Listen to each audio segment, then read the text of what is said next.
Mike Bennett will come forward and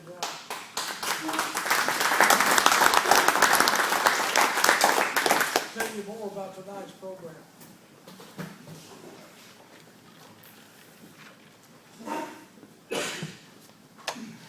I want to kind of set the stage for our speaker tonight and briefly introduce our ancestors who fought in the war for Southern independence, and our speaker will elaborate more on our ancestors.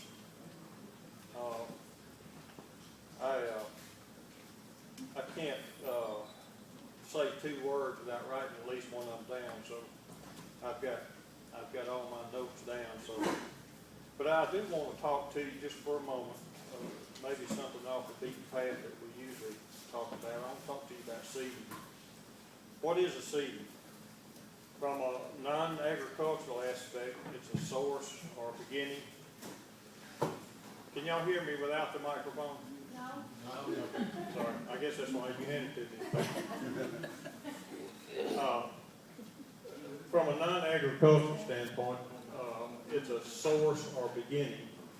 It's offspring or family stock. Is this? Yeah, it's is working. it on? Okay. About an inch in each behalf.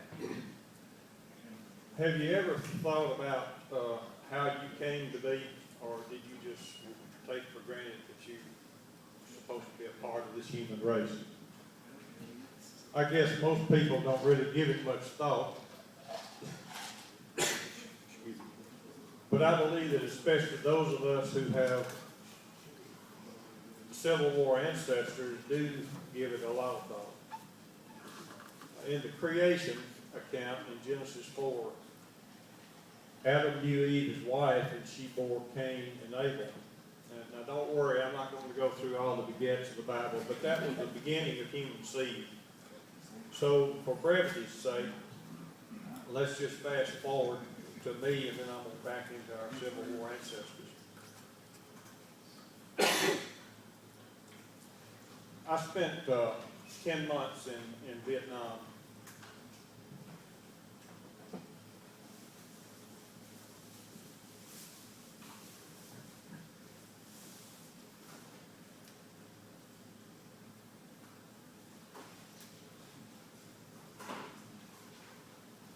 And I saw many soldiers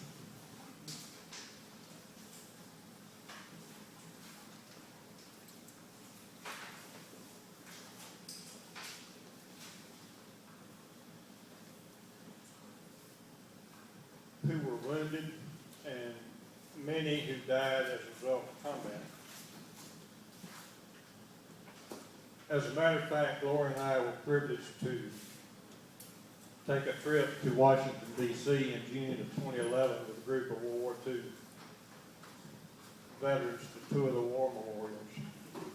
We retrieved 43 names from that memorial wall, and 35 of which were in my company, who were killed in action during my tour of duty, and the other 8 were KIAs from Union County.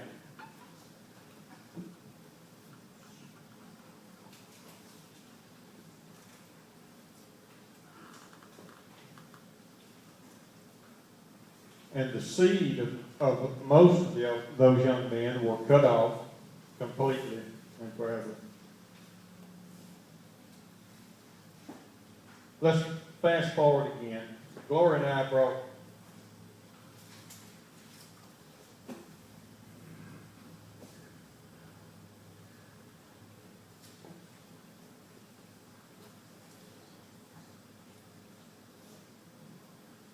we brought 4 children.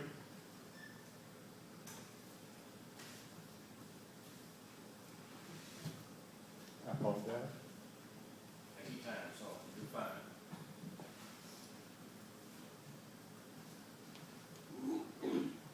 We brought 4 children in this world.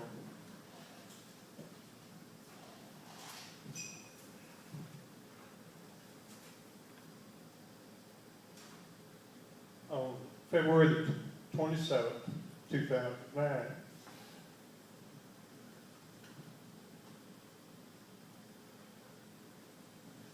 Our oldest son was killed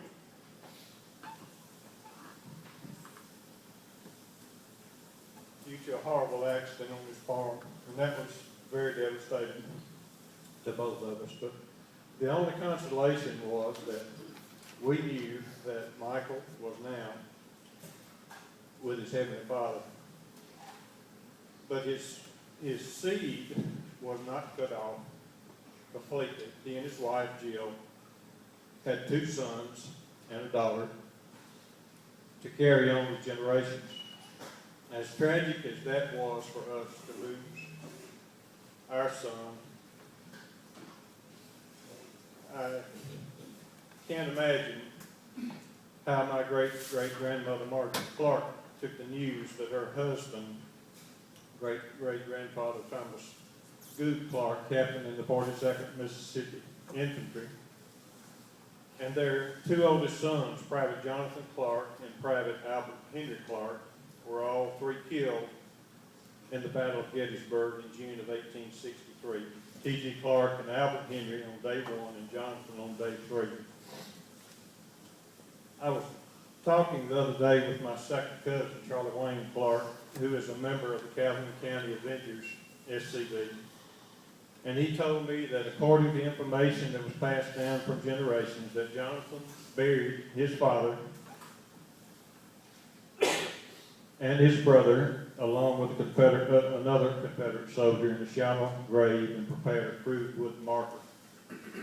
It had the names Captain T.G. Clark, Henry Clark, and another captain in the 42nd Mississippi. Supposedly, the grave marker is now located in a storage in the Old Chicago Historical Society Museum. There are over 2 million artifacts stored there from the Civil War that remain either unidentified or not properly cataloged to this day. The news reached my great-great-grandmother Marjorie and I just want you to think about how it must have been for her to go through that time of devastation and grief in her life. Charlie Clark also mentioned that it was reported that Marjorie cried and wailed all that day and into the night and beyond. You know that her heart was heavy. The original letters that Thomas Goode Clark wrote to his wife Marjorie while he was in the Confederate Army are located at the University of Mississippi Library Archives. They have been transcribed and compiled into a book by another descendant, Winnie Helen Sykes, entitled Dear Marjorie. That's the red book there.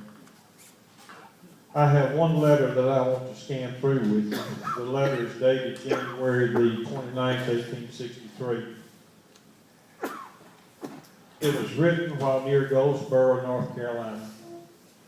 The military unit, the Army of the Confederate States of America, Company F, 42nd Mississippi Infantry Regiment.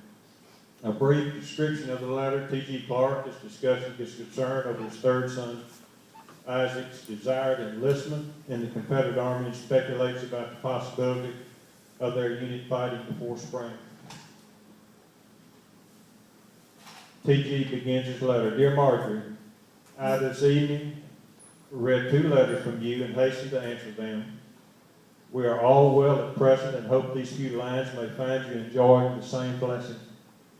I was glad to hear from you and hear that you and the children was well, but was sorry to hear that Isaac, that's their 3rd son, was not going to stay at home with you, for I had thought that he would be a great deal of help to you besides a great deal of company. But if he will not stay at home with you, I would much rather you would send him to me, for I would much rather he was here than anywhere else in the Army. But if he has not started here with you, get this letter. When you get this letter, I want him to stay at home until I come home. It would pain me very much for him to go off anywhere else and leave you before spring, for I do not see how you would get along through the balance of the winter. I want to see you all very much. It seems to me that I would be glad to see anybody from that country. Sounds like he's a little homesick, but I do not think that there will be any more fighting of importance in this part of the country before spring, and I hope there will not be much more anywhere. The people are in tolerable good spirits here and talk a good deal about peace, but if the Yanks are not satisfied, we will give them the best we have. But I do not believe that they will attack us at this place before spring. I do not want you to think that I have any fears about your not doing the best you can for yourself and the children, for I have never doubted but what you would do, that you would do that. I have nothing more of any importance to write to you at this time. Remember the little ones for me and accept the best wishes of your husband. So farewell for the present until we meet again. Signed, T.G. Clark. You could take each one of the letters in that book that T.G. wrote to his wife and to his family, and there's some main recurring themes, either stated or implied, and in general, they are the well-being of his family, the desire for the war to end, and for him and his sons to return home. A statement about the war's progress and expressing his love to his wife and to his children that he left behind. And I believe in a lot of the letters he would say, kiss the children. I'm thankful that there were other seed that Thomas Goode Clark left behind with Marjorie. One of those 9 children was Samuel McNeese Clark, who was the very youngest. I think he was about 3 years old when this letter was written. He married Harriet Adeline Berry. They had 10 children, one of which was Valley Georgia Clark, who married Andrew Marvin Smith. They had 6 children, one of which was Lois Platee Smith, who married Charlie Patterson Bennett. They had 9 children, of which I am one. So you see, Thomas Goode Clark took 2 of his sons and went off to fight for the Confederacy, for states' rights. They were all 3 killed at the Battle of Gettysburg, but T.G. left behind the remnant, the seed, if you will, for my ancestors. Had he and Marjorie not begat Samuel McNeese Clark, then that generation would have been cut off forever, and I wouldn't be standing here tonight. And neither would I guest speaker. So, you see, seed is very important. God bless the South.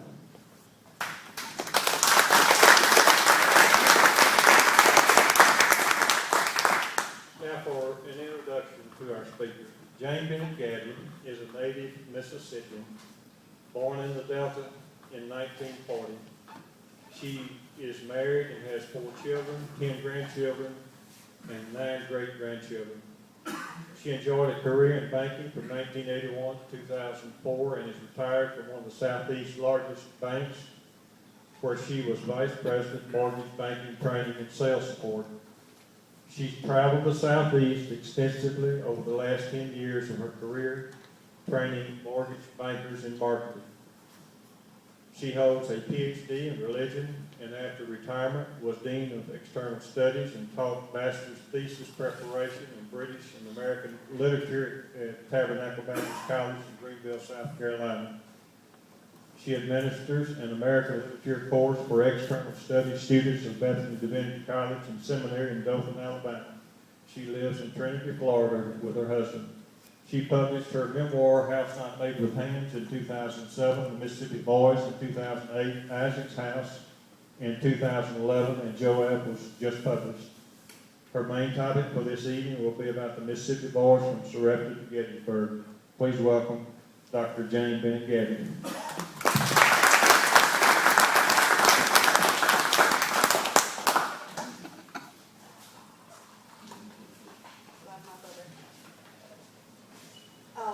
So you see why I had to write these books. It was just, I am not going to hold this because I come with a lot of baggage. Can you hear me okay? I'll try to yell, okay? I'm the great-great-granddaughter of Thomas Goode Clark, Company F, Mississippi 42nd, Joseph Davis, Brigade, A.P. Hill Corps, Henry F. Division. I tried to memorize it. Army of Northern Virginia, Robert E. Lee, Commander. And I'm so happy to be here at this time of year, and with all of this that's happening. I got to be in the square the other day, and I really, really enjoyed what I heard. And it made me feel not so bad about things that I might say to you tonight of certain people that really get on my nerves, and that would be Abraham Lincoln for one. But I just thought he was terrific. The speaker was just great, and he's right. The South was right. And as Mike said, I started to write the Mississippi Boys, and here's the way it goes. The Mississippi Boys first, and that's the war years, the year before the war, and all the way through the war to the end. And then Isaac, he talked about Isaac. He was the rogue son that he was 14 years old when the men went to war, and it just really got to him that he was not able to go when they went. So the next one is Isaac's house, and it begins with Reconstruction, and as we know, Reconstruction that failed. And then Joab is the third one. So as I'm talking, you'll see how that runs. This all got started when I wrote my memoir several years ago, and you know, we sometimes wait too late to find out things about our ancestors. We don't ask enough questions. I'm just really blown away by these organizations like yours and the UDC. It's just fabulous that you are carrying the torch for the Confederacy, and it is still very much alive. I can tell that when I talk to each of you. And as I talk to you sitting here at this table this evening, I thought, oh, I'd like to tell you that exactly what you said is in my book, in one or the other of them. There are just so many wonderful things about our ancestors that we need to keep fire burning for. But when I wrote that, I used as an epigram this, and it's from Marcus Aurelius' Meditations. I'm not a Marcus Aurelius fan, but I loved what he said here. Time is a sort of river of passing events, and strong is its current. No sooner is a thing brought to sight than it is swept by, and another takes its place, and this too will be swept away. I've thought about that through the years, and it reminds me of that song that says, ain't it funny how time slips away? And the more time and space we put between us and our forefathers, the more pieces of the story are swept by. And so it's our responsibility and our privilege to write these things down and to save something for our children and our grandchildren. You think they don't care that much about it right now, but there will come a time when they will see the importance of their heritage, I believe. So when I finished that book, I was not satisfied. What I knew was what my grandmother told me. And she was born in 1893, Valley Georgia Clark Smith, that Mike talked about a minute ago, just 32 years after the ending of the war. And she told me how her grandfather fought and died at Gettysburg. And she said, and I've never been there. And I would like for somebody to go there. I'm too old now, and I want somebody to go. Well, 30 years ago, and before she died, I went. And how many of you been to Gettysburg? I know a lot of Confederate veterans, sons of Confederate veterans and daughters, don't really appreciate Gettysburg, and I would probably be one of those too. I mean, that's where mine fell. But it really, really, it touched me. It touched me so much. We went all over the whole park, and then around to the back. And back there on the wheat field, I believe, is the monument to the Mississippi Boys. And I took pictures of it, and I brought them back home to my grandmother. And I wrote her a letter and sent those pictures to her. And just recently, I got that letter back. I have that letter that I wrote to her. I found it in my mother's things. And but this picture of the monument is on the back of the Mississippi Boys. This is my Jonathan in the book. And if you've seen this monument in maybe some kind of publication, you can see the condition our soldiers were in by the time they got to Gettysburg, and it was pretty pitiful. And that's all a part of what you'll read in my books.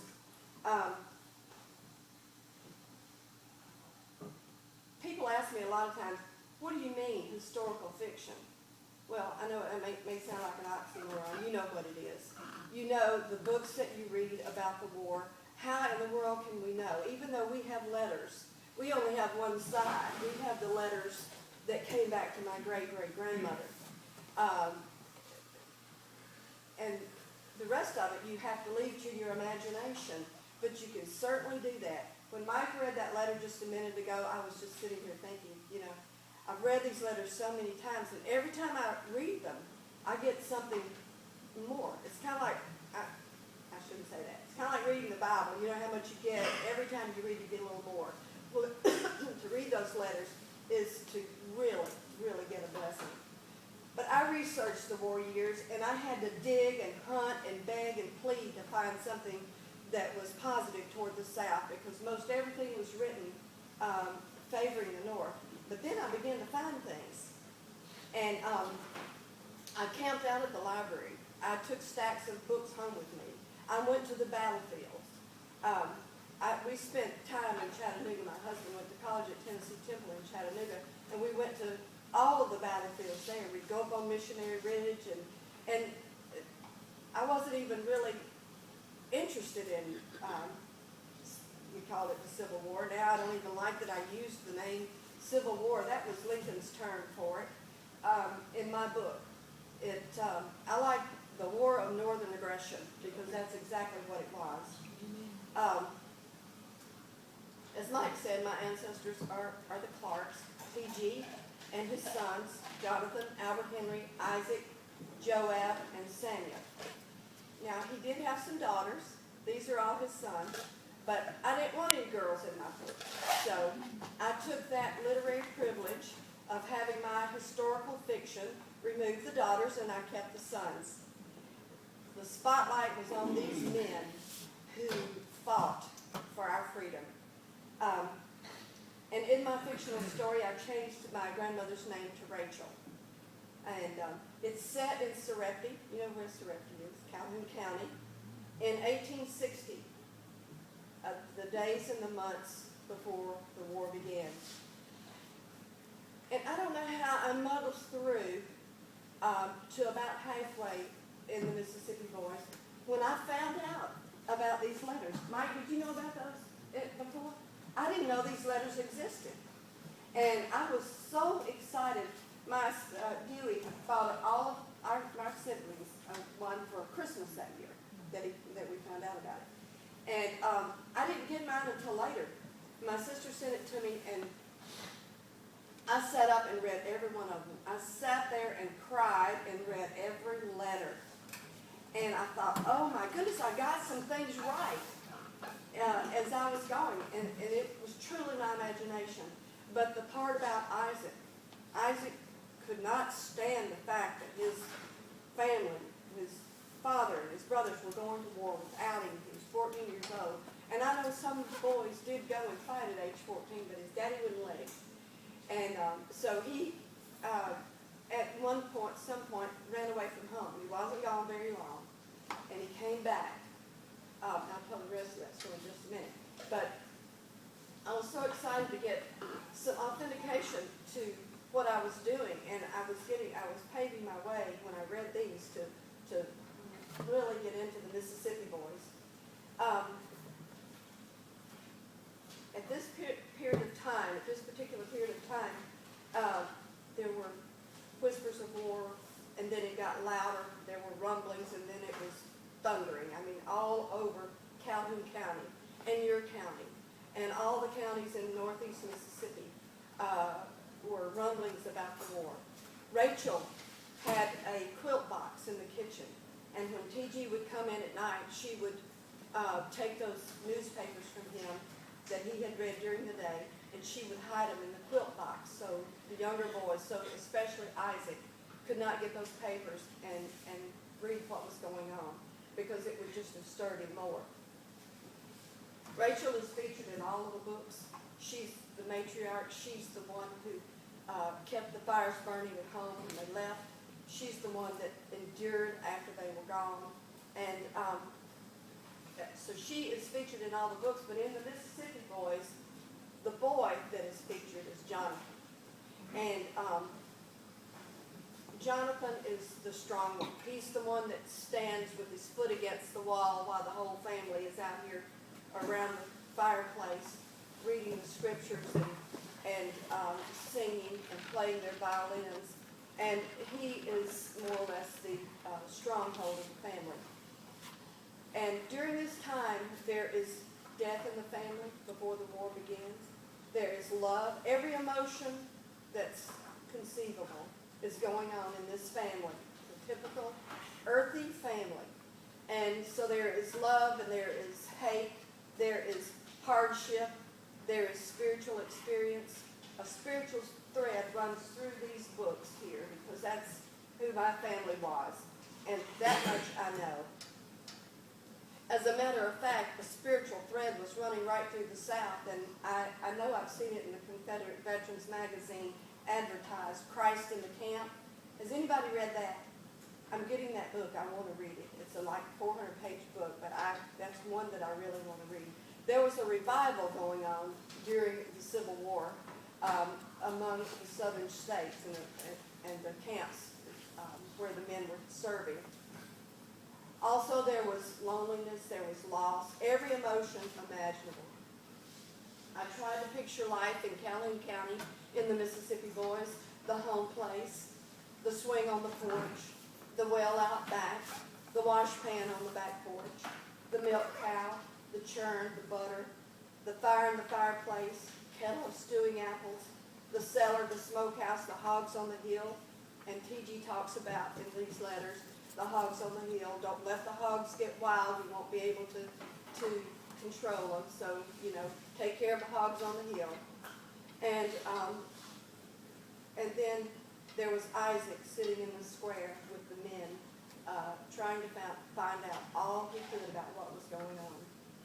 Rachel had her own thoughts, and she would sit in her window seat that T.G. made for her in that house, and she would remember the Revolutionary War that had been fought not so many years before, that her grandfather fought in, and she would say to herself, this should not be happening. We should not be hearing these winds of war all over the South now. We fought for our freedom. And as Mr. Kennedy said the other day, the Revolutionary War, the Civil War was an extension of the Revolutionary War. They were practically one and the same purpose. We're fighting for independence. So there were nights around the fire and the music and the scriptures. He that dwelleth in the secret place of the Most High shall dwell under the shadow of the Almighty. And T.G. talks about the secret place in the letters. Apparently, I don't know if it was a real place or if he was just saying, remember us, remember me and the boys when you go to the secret place, to pray. And in my books, there's a secret place. So that's the year before the war. And in April, the war begins. In December of 1861, the men thunder off to war. In the Mississippi Volunteer Army of 10,000. An unbelievable march from Grenada, Mississippi to the Potomac River. The beginning of sorrows. I want to read you something out of just a little excerpt here that T.G. wrote. And he was so faithful to write. I mean, it's December 23rd. They leave on the 1st of December, around the 1st, and he's already written 4 letters home. I think that's really good for a man. He said, I am writing, sitting on a camp stool with my feet on the wood and the wind blowing so cold that I can scarcely write at all. You must not think hard of me not writing more, for I have just heard that Uncle Henry Tudor was going to start home and I have a short time to write. What they would do is apparently, family members or relatives would come in and out of the camps, and they would send their mail home. They enjoyed sending their mail home by a safe hand. There was a mailing system of sorts, but I guess they really didn't trust it. And so they would send it by Uncle Henry Tudor or whoever was going to be in the camp. We're expecting a battle any day, but there is no certainty of it. The ground is frozen very hard and ice aplenty, and it snowed a little yesterday evening and this morning. It is still cloudy and the prospects favorable for bad weather. The women and children are all gone from Columbus. This was kind of sad to me. And the whole town and all the woods around for a mile and a half are covered with soldiers. I suppose there are 50,000, but it is guesswork as to the number, for a man can't get anything certain as to the number, but the whole country is alive with them. And if I had to guess as to the prospect of a fight, I should say that I think it's very uncertain, for I do not believe that the North will attack so large a force in their fortifications. So nothing more at present, and it is so cold that I cannot think of anything else to say. So what he was saying was all the women and children had left this town of Columbus, and I don't know if that was in Tennessee or Kentucky, but they were on their way to Kentucky. And then in the next letter, he writes this: I wrote to you when we left Grenada, and we've been traveling ever since until yesterday. We touched at this place. We came to Jackson, Tennessee, and from there to Union City. Stopped one day and night, then to Columbus, where we stayed about 4 days, and left there on Christmas Day. Came back to the State Line Station and traveled afoot through the rain and mud, 10 miles to the New Orleans and Ohio Railroad. Took the cars and came up here about 8 miles from where we struck the road. Camp Beauregard is in Grayson County, Kentucky, and in about 60 miles of Paducah. And we are looking for an attack every day. We have about 2,500 men at this place, all from Mississippi, and I think that we will be very hard to whip. Our time is very near out, and you may look for me home after that. They went into the Army for 60 days. They signed up as sort of a militia type thing. And what was supposed to be 60 days ended after 19, 20 months. And it ended at Gettysburg. And they tromped through mud and snow and ice and sleet on foot. I didn't hear them say but one time, actually one time there, he did say they were waiting for the wagons, and I don't know if that was the meal wagons, the mess wagons, or the wagons that were hauling their equipment or what. These were foot soldiers in Lee's Army of Northern Virginia, and they walked, tramped, marched everywhere they went. They marched until they had no leather left on their shoes. And they had, they had their feet bound up with rags and anything they could put on their feet. But if you've seen any of the documentaries, you see them running through the woods barefoot. That was to me that would have been demoralizing, and they did it. They did it for us. Back home, meantime, the Battle of Shiloh. And I know everybody in this room has been to Bryce's Crossroad in Shiloh. I love that place. It means place of peace. And I know those 3 days, 2 or 3 days that they were fighting there, it was not very peaceful at all. And when you come to I speak about Shiloh in each of the books, but Joab gives a vivid account of Shiloh, because Joab, the young son, 10 years old, when his father goes to war, when he comes of age, after the war, after the year Mississippi comes back into the Union, which was 1870, he wants to go there. And so he starts his little trek across the country, going to the battlefields. Back to Isaac. In February of 1863, P.G. sends for him. He knows he's restless, and he says, don't let him muster in. Please, send him to me. And we don't know how he got there, but he went with some friends, and I give the whole account, and as best I can, And, using my vivid imagination, the boys get there, and that's in February, cold. He fights with them on the picket at Fredericksburg, and I think he joins them in North Carolina, can't remember the name of the place where they were, in North Carolina. And then they go on to Fredericksburg, so he gets a good taste of war, because that was one of the best battles. And what was it General Lee said? It is good that war, it is good that it doesn't continue on and on, because we could get to where we really like it, because it was such a glorious victory. That was not his exact words. Here it is. It is well that war is so terrible. We should grow too fond of it, because of that victory there at Fredericksburg. And that gave Lee heart to go on and do what he did. But then in the middle of June, June 13th, the last letter was written home. It was written by Albert Henry, and there's a little note on the bottom from Isaac. And here's what we think happened, and this is the story.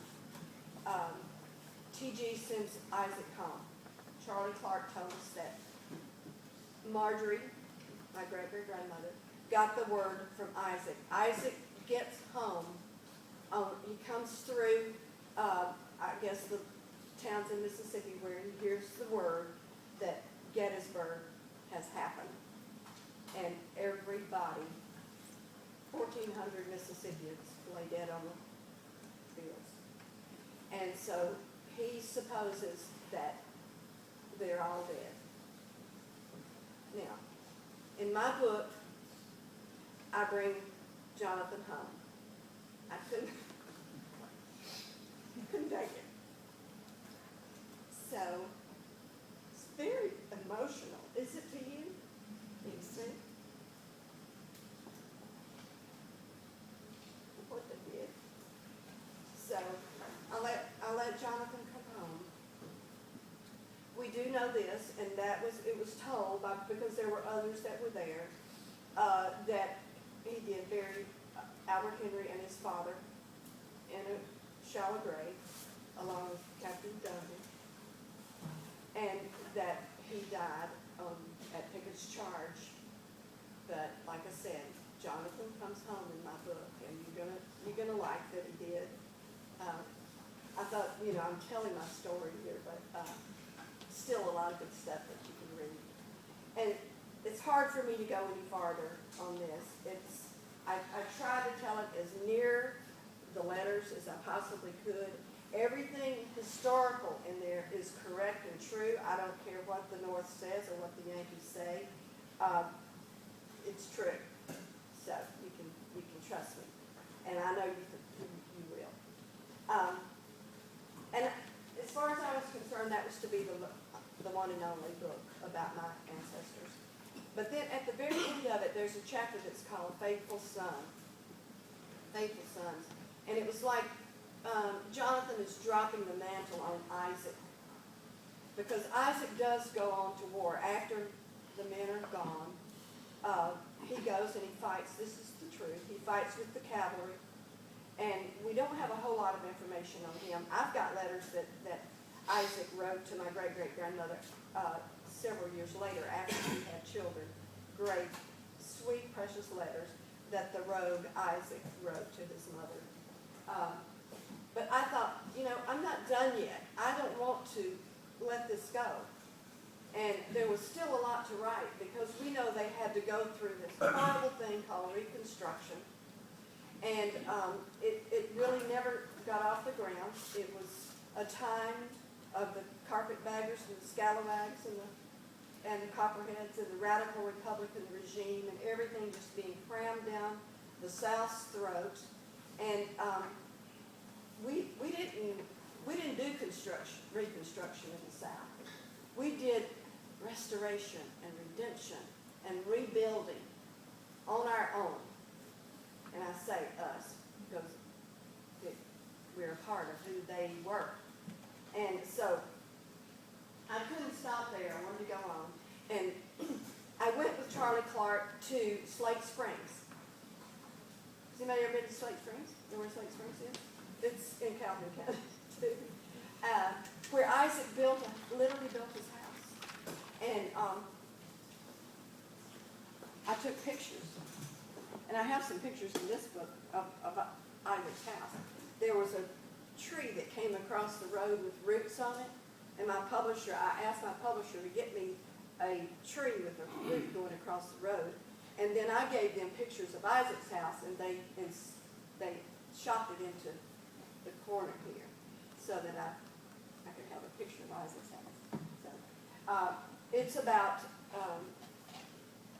Isaac, when he comes home from the war, he's distraught, he's upset because his folks are gone, and he's angry, and there has to come a reckoning for him, and that's what this book is all about.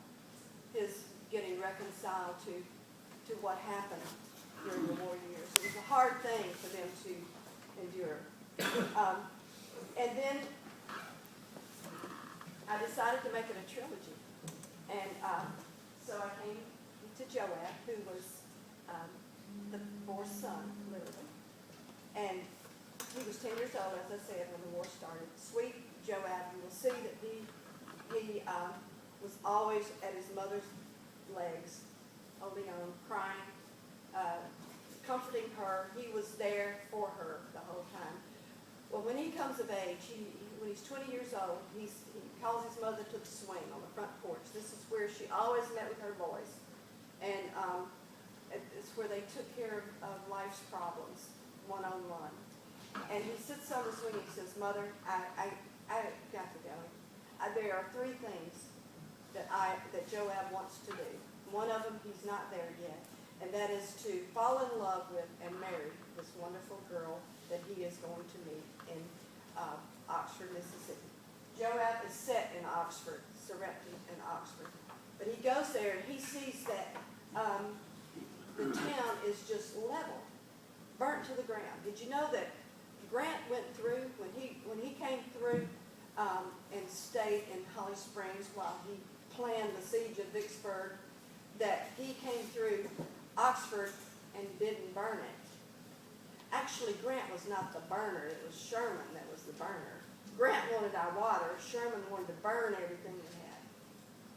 But so that was in 62 when he came through Oxford. In 64, when Whiskey Joe Smith came through, he burned it to the ground.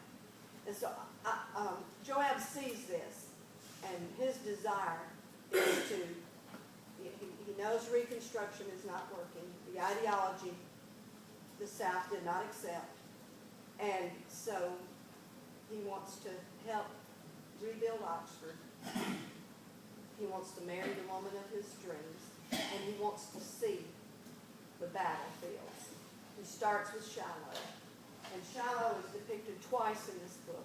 It got special recognition because, to me, that was one of the bloodiest, one of the most hideous battles. But when it was all said and done, when I went there and saw that our men had been buried in trenches and the Union soldiers got off, of course I know it's a national cemetery, but all of the Union soldiers got their graves and the markers and the monuments, and our boys were buried in trenches. That hurt me, you know. And the same thing with Gettysburg. They took up every body they could, every literal body of Confederate soldiers that they could find, and took them to Richmond or other places for burial. They didn't get T.G. and Jonathan and Albert Henry. We don't know where their bodies are. The only thing left was the little marker that he's talking about. And I had a historian that reviewed Joab for me for all things Oxford, and he wrote the foreword to my book, and he endorsed it, and I was really thankful for that because it confirmed that I had done it right on that one. He gave me a few little examples of things that happened, and I incorporated those into it. So